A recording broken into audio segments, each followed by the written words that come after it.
Assalamualaikum warahmatullahi wabarakatuh. Perkenalkan, nama saya Muhammad Fikri Atamimi dari Prodi Hukum Ekonomi Syariah. Saya sedang menempuh kuliah di STAI Depok. Di video kali ini saya akan menjelaskan tentang fikih muamalah kontemporer yang bertemakan transaksi biaya masuk sekolah. Di sini saya akan menjelaskan bagaimana kaidah-kaidah fikih atau kaidah syariah yang sesuai dengan syariat yang ada dalam aturan Islam.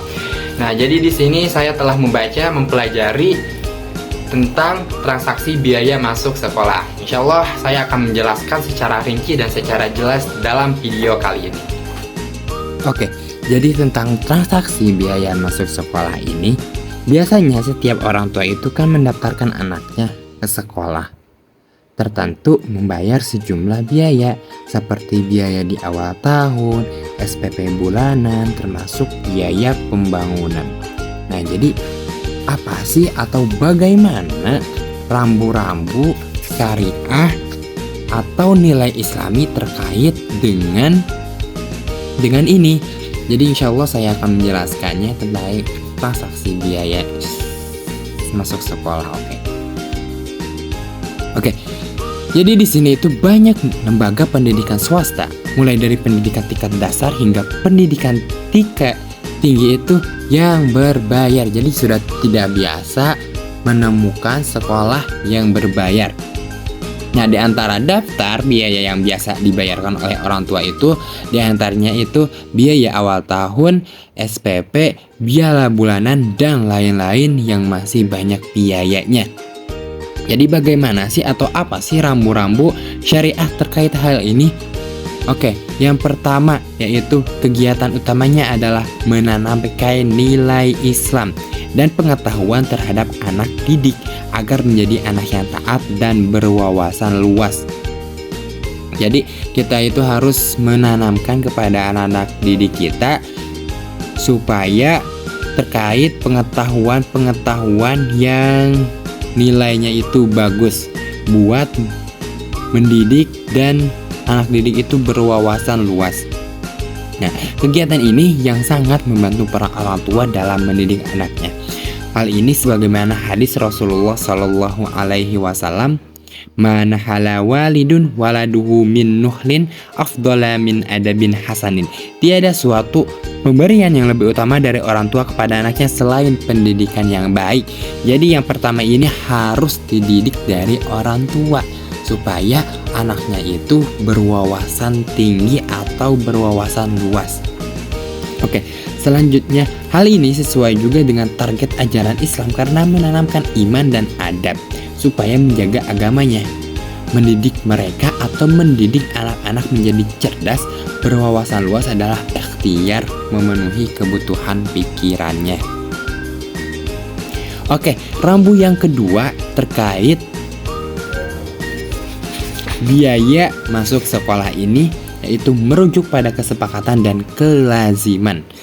Oleh karena itu, setiap isi kesepakatan harus mendapatkan persetujuan dari pemanfaatan jasa pendidikan. Jadi kita itu harus ada kesepakatan antara si punya sekolah dan si orang tua.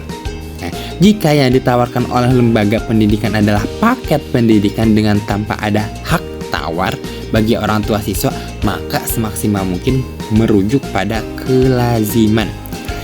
Kemudian apabila setiap orang memilih lembaga tersebut, maka dianggap telah setuju dengan paket layanan pendidikan tersebut.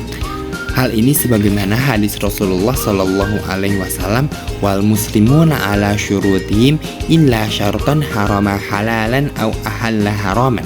Dan kaum muslimin terikat dengan syarat-syarat mereka kecuali syarat yang mengharamkan dan yang halal atau menghalalkan yang haram. Oke, kemudian rambu yang ketiga yaitu transaksi antara lembaga pendidikan dan orang tua bisa diperinci menjadi beberapa bagian. Misalkan untuk biaya yang dibayarkan oleh orang tua siswa kepada sekolah setiap bulan seperti SPP itu adalah fee atau ujroh imbalan atas jasa layanan pendidikan dan pembinaan yang diberikan oleh sekolah karena biaya tersebut digunakan untuk biaya operasional lembaga pendidikan tersebut. Hal yang sama juga berlaku dalam biaya paket yang dibayarkan di awal tahun seperti seragam, orientasi, asuransi, pembangunan, dan masih banyak lain. Oke, yang keempat yaitu menjaga akuntabilitas dan profesionalisme, kerjasama, dan toleransi dalam berinteraksi. Karena pendidikan anak itu tidak seperti memproduksi barang dan jasa layaknya industri, tetapi terkait dengan mendidik visi dan karakter supaya anak didik itu menjadi anak yang bisa membanggakan kedua orang tua dan sekolahnya. Sebagaimana anjuran ta'awun atau tolong menolong dalam firman Allah, wa ta'awanu 'alal birri wat taqwa, dan tolong menolonglah kalian dalam kebaikan dan takwa. Itu mungkin akhir dari penjelasannya. Kesimpulannya yaitu banyak lembaga pendidikan swasta itu yang berbayar. Jadi kita itu harus mengetahui rambu-rambu yang harus dilakukan agar tidak melenceng, agar masih dalam koridor syariat Islam, teman-teman yang udah disebutkan tadi. Oke, mungkin cukup sekian terkait pembahasan transaksi biaya masuk sekolah. Kalau ada kesalahan mohon dimaafkan. Cukup sekian. Wassalamualaikum warahmatullahi wabarakatuh.